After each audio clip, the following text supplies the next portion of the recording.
Everyone, welcome to all of you in T20 series. आज हम लोग कक्षा 12th के जीव विज्ञान के चैप्टर नंबर 12 जैव प्रौद्योगिकी एवं इसके अनुप्रयोग, जिसे बायोटेक्नोलॉजी एवं इट्स एप्लीकेशन के इम्पोर्टेंट ऑब्जेक्टिव क्वेश्चन का डिस्कशन करने वाले हैं।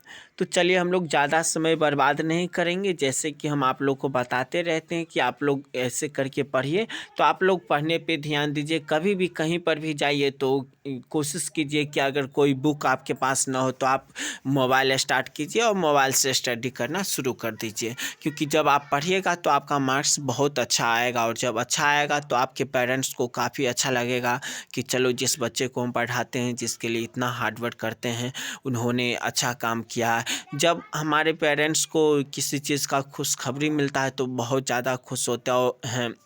तो अगर आप अपने पेरेंट्स को खुशी देना चाहते हैं तो आप लोग हार्ड वर्क कीजिए और साबित कीजिए खुद को कि you are better than other people. चलिए हम लोग क्वेश्चन 1 देख रहे हैं। किसी भी जीन की अभिव्यक्ति इनमें से किसके द्वारा संपादित होती है? किसी जीन की अभिव्यक्ति या अभिव्यक्ति किसके द्वारा संपादित होती है? ऑप्शन ए, छोटा व्यक्तिकारी RNA, बी, एंटीसेंस RNA, सी, ए एवं बी दोनों, और सी, उपयुक्त में से कोई नहीं। तो इसका आंसर हो जाएगा ए, एंटीसेंस RNA। किसी भी जीन की अभिव्यक्ति किसके द्वारा होगा? तो एंटीसेंस RNA के द्वारा। क्वेश्चन नंबर 2, सर्वप्रथम क्लिनिकल जीन चिकित्सा का उपयोग किसके लिए किया गया था? पहली बार जो जीन चिकित्सा किया गया था वो किसके लिए किया गया था? ऐसा कौन सा बीमारी था इसके लिए किया गया था?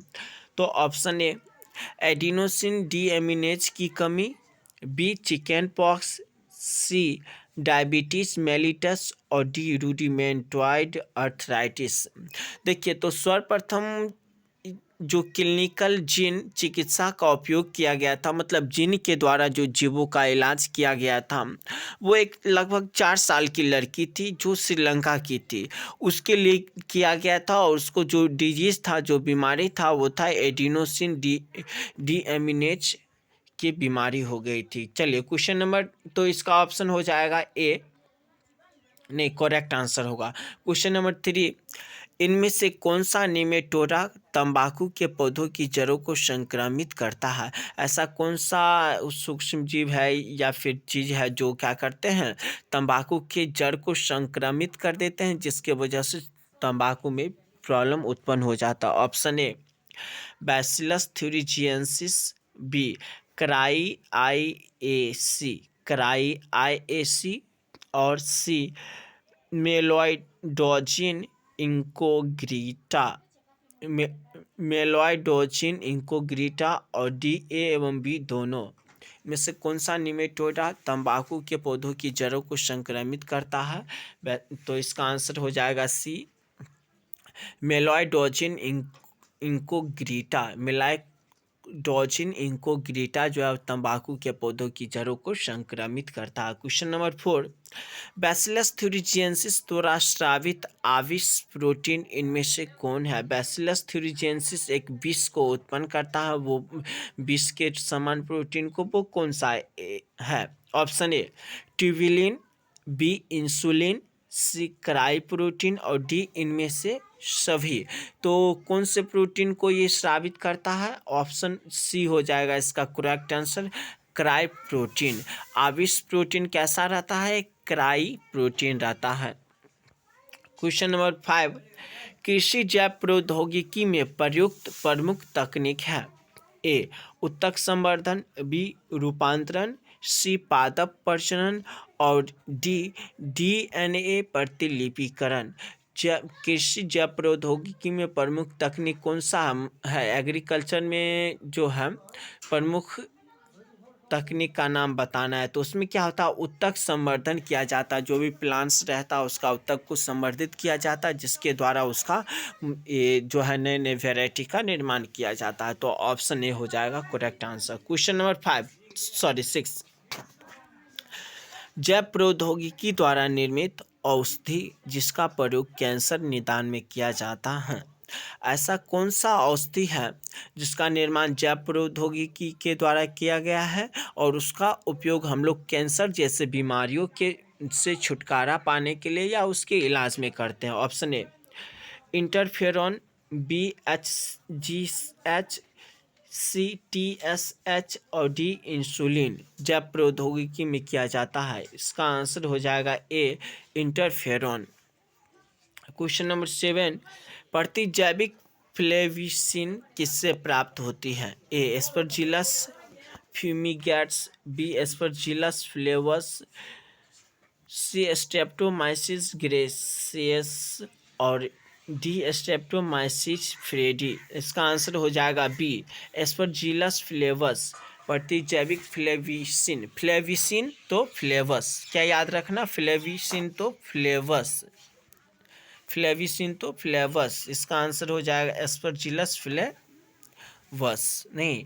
तो next question number 8, eco RI enzyme का स्रोत है। इको RI एंजाइम का स्रोत क्या है?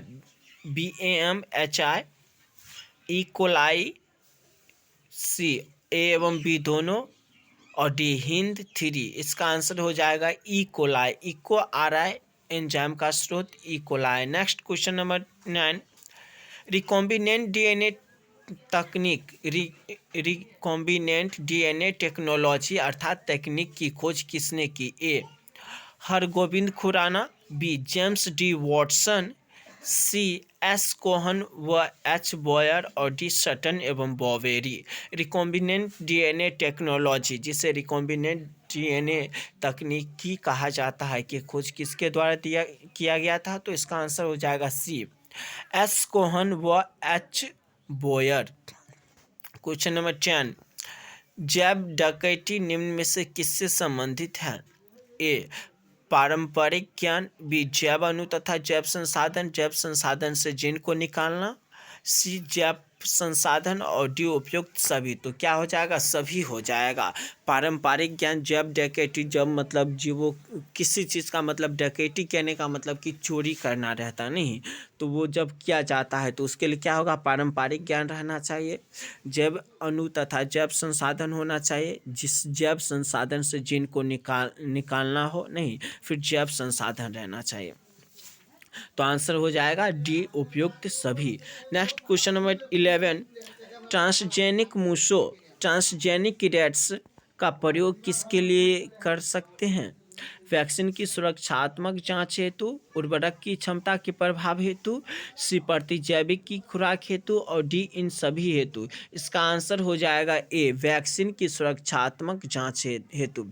देखिए अब क्या हुआ है कि ट्रांसजेनिक चूहा जो रहता है उसमें हम लोग जीन का उपयोग करते हैं, अलग अलग वैरायटी के जीवों के जीन का उपयोग करते हैं और फिर हम उसके द्वारा ये जांच करते हैं कि कोई भी ऑर्गेनिज्म को अगर ये मतलब कि जीन है वो दिया जाए तो उसका क्या साइड इफेक्ट होगा। इस लाइक कि देखिए अब कोई भी जब नया मेडिसिन्स और दवा का निर्माण होता है तो उसका उपयोग पहले जो था वो मानव पे किया जाता था, लेकिन क्या होता था कि जब इसका उपयोग साइड इफ़ेक्ट होता था तो मानव में बहुत सारी बीमारियां हो जाती थी, जिस वजह से मानव मर भी जाते थे।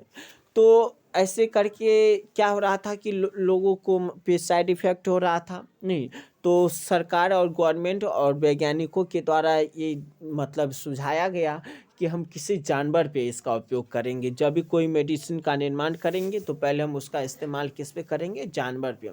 तो शुरू में हम जानते हैं कि बंदर जो है वो हमारी प्रजाति के जीव है नहीं, मतलब सिमिलर जाति के जीव है, तो जो बंदर पे प्रयोग किया जाता था, लेकिन बंदर के में भी क्या हो रहा था, उसके भी जनसंख्या धीरे धीरे कम रहा था और हम जानते हैं कि बंदर जो रहता है वो कहीं ज़्यादा उपयोगी रहता है चूहों से। तो फिर क्या हुआ, वैज्ञानिकों ने सोचा कि अगर हम चूहा पे इसका उपयोग करें तो काफ़ी बेहतर है। बिकॉज बंदर आपको हर जगह पे नहीं मिलेगा। अगर बंदर को आप रखते हैं कहीं किसी जगह पे तो उसमें ज़्यादा खर्च आपको उठाना पड़ेगा, लेकिन चूहा में उतना ज़्यादा खर्च नहीं रहता है। साथ ही साथ चूहा लगभग में हमें हर जगह पे मिल जाता है नहीं। तो वैज्ञानिकों ने अब क्या करता है कि जब भी कोई चीज़ का निर्माण हुआ तो पहला उसका उपयोग जो है वो चूहों पे ही करता है। तो इसलिए कहा जाता है वैक्सीन की सुरक्षात्मक जांच है। तो जैसे कि कोरोना वायरस का जो वैक्सीन का निर्माण किया गया तो उसका जो उपयोग किया गया होगा वो पहले छोटे छोटे जीवों पे किया होगा, जैसे चूहा पे, बंदर पे इत्यादि पे। उसके बाद जब उस पे सही प्रभाव पड़ा होगा तो उसको मानव में किया गया होगा। मानव पर जब कुछ मतलब सिलेक्टेड लोगों पे जब वो सफल हुआ होगा तब उसके बाद उसे हम लोगों को दिया गया, जो जिसे कोवैक्सीन था, नहीं कोविडशील्ड था, ऐसे करके था नहीं। चलिए क्वेश्चन नंबर 12, लैक ऑपरेंट किसका प्रतिनिधि है? ए अनुदेशी जीन क्रियाविधि का, बी दमनकारी जीन क्रियाविधि का, सी गृह संचालन जीन संरचना का, और डी इन सभी का। लैक ऑपरेंट किसका प्रतिनिधि है? क्या हो जाएगा इसका? बी दमनकारी जीन क्रियाविधि का। क्वेश्चन नंबर 13, पहली ट्रांसजेनिक फसल थी। पहला ट्रांसजेनिक फसल मतलब कि पहला फसल जिससे ट्रांसजेनिक मीडियम से बनाया गया था, क्या होगा? ए सूत, बी अलसी, सी मटर और डी तंबाकू। क्या हो जाएगा? तंबाकू। पहली ट्रांसजेनिक फसल जो थी तंबाकू। खाए के नहीं है, पान बनारस वाला गाना है भोजपुरी का। नेक्स्ट क्वेश्चन नंबर 14, फसल में विदेशी जीन जोड़ने को कहते हैं। जब कोई फसल आपका हो और उसमें हम विदेशी जीन को जोड़ करके उसके गुण को चेंज कर देते हैं, ने उसके प्रोडक्टिविटी को इंक्रीज कर देते हैं, उसके वैरायटी जो गुण है या फिर क्षमता है एनवायरनमेंट से लड़ने के, उसको बढ़ा देते हैं या घटा देते हैं, तो उससे हम क्या कहेंगे? ए अनुवंशिकीय अभियांत्रिकी, बी जैव शिल्प कला विज्ञान, सी उत्कीय संवर्धन और डी प्रतिरक्षण। तो इसका आंसर हो जाएगा ए अनुवांशिकीय अभियांत्रिकी। क्वेश्चन नंबर 15, ट्रांसजेनिक जीवाणु का प्रयोग निम्न को बनाने में करते हैं। ट्रांसजेनिक जीवाणु का उपयोग किसको बनाने में करते हैं? ऑप्शन ए इपिनेफ्रिन, बी मानव इंसुलिन, सी थायरोक्सिन और डी कॉर्टिसोल। ट्रांसजेनिक जीवाणु का उपयोग किसको बनाने में करते हैं? तो बी मानव इंसुलिन।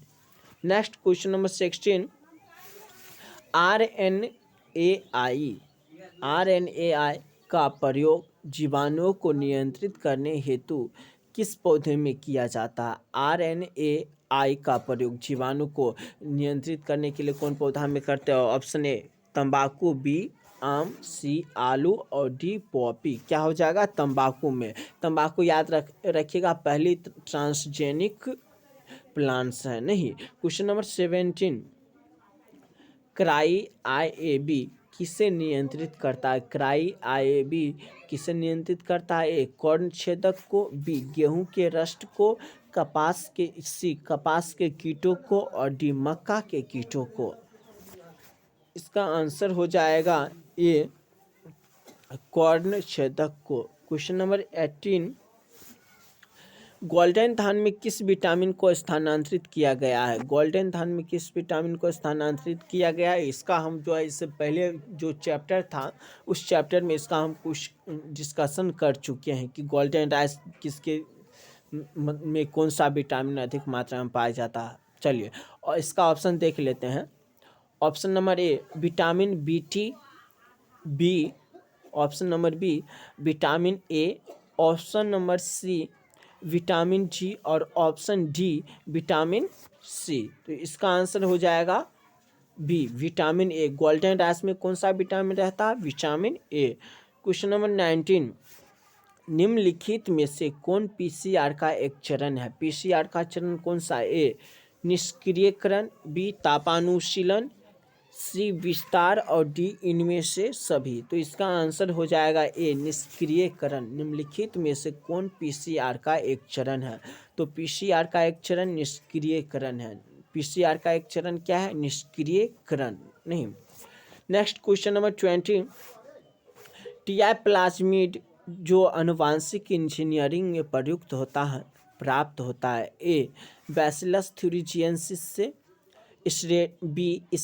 इस्चेरिया कोलाई से, सी एग्रोबैक्टीरियम राइजोजिन्स से, और डी एग्रोबैक्टीरियम ट्यूमीफेसियंस से। टीआई प्लाज्मिड जो है वो एग्रोबैक्टीरियम ट्यूमीफेसियंस से प्राप्त किया जाता है, मतलब कि इसका आंसर होगा ऑप्शन नंबर डी।